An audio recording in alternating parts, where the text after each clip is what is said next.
नमस्कार दोस्तों, आपका बहुत बहुत स्वागत है। दोस्तों, जो पुराना चैनल था एनालाइज विद राजेश, उसकी ईमेल हैक हो गई और हैकर ने उसका पासवर्ड, उसका जितना भी रिकवरी का रास्ता था सारा बंद कर दिया। तो वो चैनल मेरे को दिखाई दे रहा है, लेकिन मैं उसको एक्सेस नहीं कर पा रहा हूँ, जिससे उस चैनल पे कोई पोस्टिंग वगैरह नहीं हो पा रही है। तो ये काफ़ी परेशानी वाला मामला है। मैंने इसकी कंप्लेन भी किया है, साइबर सेल में भी किया है, गूगल में भी किया है, टीम यूट्यूब में भी किया है। देखें क्या होता है। लेकिन आप लोगों से रिक्वेस्ट है कि अगर वो चैनल रिकवर नहीं होता है तो ये हमने नया चैनल खोला है राजेश एकेडमी। इसी नाम से मैं अपना कोर्स का प्रोग्राम भी चलाता हूँ और इसी नाम से मैंने ये नया चैनल भी बनाया है। तो जो लोग भी एनालाइज विद राजेश के सपोर्टर थे, सब्सक्राइबर थे, उनसे ये रिक्वेस्ट है कि प्लीज़ सब्सक्राइब कीजिए। अब आते हैं मार्केट की एनालिसिस पे। तो ये निफ्टी के चार्ट में आ गए और निफ्टी में आप देखिए, जैसा कि अपने पहले भी चर्चा किए थे, इस रेंज में निफ्टी कई दिनों से चल रहा है और रेंज आज भी उसी के अंदर में है, लेकिन ये इसके टॉप मोस्ट लेवल को टच कर रहा है। और आज जो कैंडल बनी है इसमें नीचे रिजेक्शन है और ऊपर एक स्ट्रॉन्ग बॉडी है। तो काफ़ी पॉसिबिलिटी है कि ये 24,330 के लेवल को ब्रेक करे और 24,464, 24,600 के लेवल को अचीव करे। नीचे से रिजेक्शन और एक स्ट्रॉन्ग बॉडी ये इंडिकेट करती है कि मार्केट को यहाँ से कुछ ऊपर जाने का मूड है और यहाँ से नीचे आने का भी फ़िलहाल विचार नहीं है। लेकिन मार्केट है, अगर कुछ भी करे तो अपने क्या ही कर सकते हैं। तो इसलिए अगर 24,131 और 24,010 के नीचे अगर जाता है तो फिर 23,860 का लेवल इसके लिए सपोर्ट बनेगा। लेकिन अगर 23,131 के ऊपर रहता है, 24,330 को ब्रेक करके ऊपर निकलता है, इनफैक्ट 24,350 को, तो मार्केट में फिर 24,600 तक जाने का पोटेंशियल हो सकता है। 24,600 काफ़ी स्ट्रॉन्ग रेजिस्टेंस होगा, तो उसको जो है क्रॉस कर पाना ज़रा मुश्किल होगा। मैंने पिछली एनालिसिस में ही ये बताया था कि मार्केट के अभी फ़िलहाल 24,000 और 24,355 के अंदर रहने का चांस है और मार्केट इसके अंदर में काफ़ी दिन से रहा भी।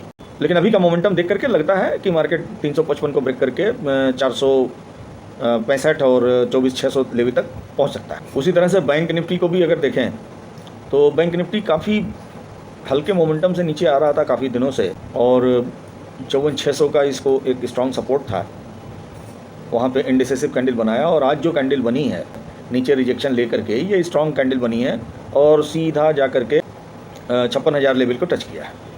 अब 56,000 का लेवल इसके लिए स्ट्रॉन्ग रेजिस्टेंस है। इसको अगर ब्रेक करता है तो फिर 57,000 के लेवल तक पहुंचने का रास्ता ओपन हो जाएगा और जिस तरह से आज की मोमेंटम कैंडल बनी है, it can cross the level.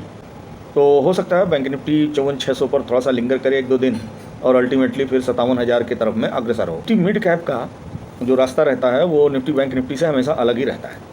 यहाँ पे देखिए, इसने जो मेजर रेजिस्टेंस जोन है उसको ब्रेक किया है, 14,000 के लेवल को क्रॉस किया है और यहाँ पे आज इसने जो कैंडल बनाया है that is strongly bullish candle. तो एक बेहद स्ट्रॉन्ग रेजिस्टेंस को क्रॉस करके एक स्ट्रॉन्ग बुलिश कैंडल बनाने का मतलब है कि ये अब ऊपर जाने के मूड में है। अब इसमें ये हो सकता है कि नेक्स्ट डे एक पुल बैक ले छोटा सा और पुल बैक लेने के बाद यहाँ पे एक स्ट्रॉन्ग मूवमेंट दिखाए। तो अब इसमें कुछ दिन आने वाले मोमेंटम रहेगा पुल बैक को अगर क्रॉस करता है तो मिड कैप अभी जो है ये सबसे सूटेबल लग रहा है सारे चार्ट देखने के बाद। निफ्टी बैंक निफ्टी दोनों ही बुलिश लग रहे हैं, but this one is best one. Global market को देखें तो यूएस मार्केट, यूरोपियन मार्केट में अच्छी खासी तेज़ी रही है, एशियन बाज़ार में भी तेज़ी रही है, तेल के दामों में गिरावट हुई है, अच्छी खासी आज गिरावट हुई है, तो ये काफ़ी पॉजिटिव सिम्टम है। तो अभी ईरान और यूएस में फ्रेश डील चल रही है जिसमें कि ट्रंप ने प्रोग्रेस का सिग्नल दिया है, जिसकी वजह से मार्केट में थोड़ा सा पॉजिटिव सिम्टम आया है। लेकिन ये भी कहा है कि अगर डील नहीं रीच होती है तो हम फिर बॉम्बिंग करेंगे। वो ट्रंप अपना देते रहते हैं उस तरह का बयानबाजी, तो उससे ज़्यादा मार्केट को फ़र्क नहीं पड़ता है। हाँ, जो पॉजिटिव डेवलपमेंट होते हैं दोनों तरफ से अगर पॉजिटिव रिस्पॉन्सेज आते हैं तो मार्केट उसको अच्छा रिस्पॉन्स देता है। इसीलिए मार्केट ने इसको अच्छा रिस्पॉन्स दिया। अब उसके बाद में ये बॉम्बिंग का ये सब तो बयानबाजी है, उस पर ज़्यादा ध्यान नहीं देने का। तो सब मिलाकर के मार्केट में एक पॉजिटिविटी दिखाई दे रही है और मार्केट कई दिनों के लिंगरिंग मूवमेंट के बाद आज थोड़ा सा मोमेंटम शो किया है। अब एक्सपेक्टेशन है कि अपने हाई को ब्रेक करेगा और हाई को ब्रेक करने के बाद में मोमेंटम लेगा। लेकिन मार्केट है, मार्केट को कभी भी टेक इट ग्रांटेड नहीं लेना चाहिए और मार्केट को आप कभी भी प्रेडिक्ट मत कीजिए, एनालिसिस कीजिए। एनालिसिस से मार्केट का सेंटीमेंट और बिहेवियर पता कीजिए और उसके बाद फिर वेट कीजिए मार्केट किस डायरेक्शन में जा रहा है। अगर मार्केट मेजर ट्रेंड और एक्सपेक्टेशन के हिसाब से जा रहा है तो वहाँ पे आपको अच्छे ट्रेड मिल सकते हैं, और अगर मार्केट आपके एक्सपेक्टेशन के हिसाब से नहीं जा रहा है तो वहाँ पे कॉशसली या तो दूर रहने का और या फिर छोटे क्वांटिटी में ट्राई किया जा सकता है। लेकिन सबसे बड़ी दिक्कत यही होती है कि हम मार्केट को प्रेडिक्ट करते हैं और उस प्रेडिक्शन के हिसाब से एनालिसिस करते हैं और वहीं पे गलतियां होती हैं, वहीं पे ट्रेड में नुकसान होता है।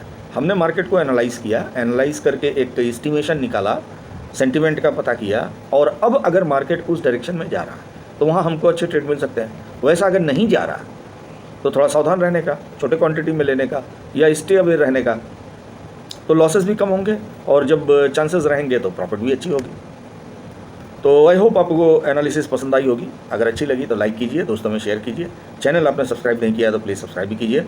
मिलते हुए नेक्स्ट वीडियो में, तब तक के लिए नमस्कार, जय हिंद, जय भारत।